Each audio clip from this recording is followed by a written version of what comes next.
So here's my process about how I went from $4,000 a month as a full-time freelancer to over $25,000, $35,000 a month as a full-time freelancer at this point, and a little bit about my journey and how I got here and how you can do it too.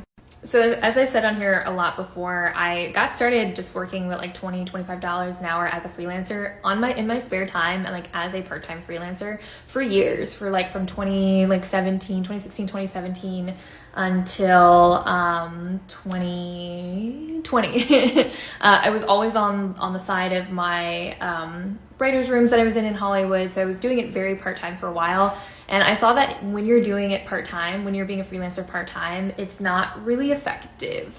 Like you're not able to truly put the time and effort that you need to build the momentum to turn it into full-time.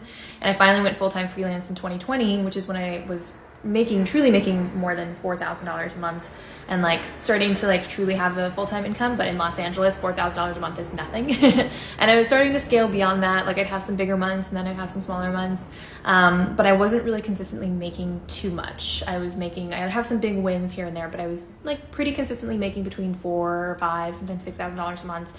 And just like scraping by as a freelancer. And just so you know, I live in LA and I'm going to move to New York. And so I'm in expensive cities. And so to afford anything here, you definitely need way more than $4,000 a month.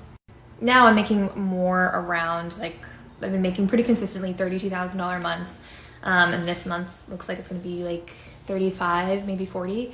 And so the big change that I made was changing my pricing structure, which I did another video all about on my profile. And I just wrote a blog post about it too on my blog, which is also linked in my profile.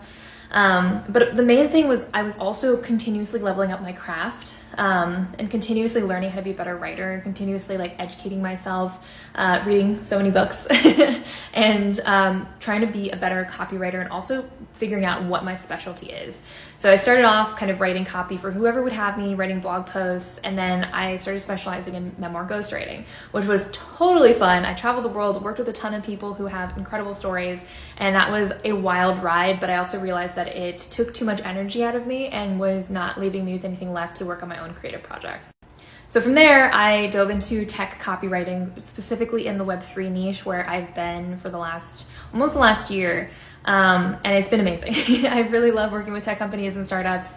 I've worked for some really amazing companies and projects, and it's been fantastic. And so I think that the most important thing when you're thinking about process is understanding what your niche is, how you're going to get clients, what the structure of your day is, and how much you need to make as a freelancer to cover all of your bills.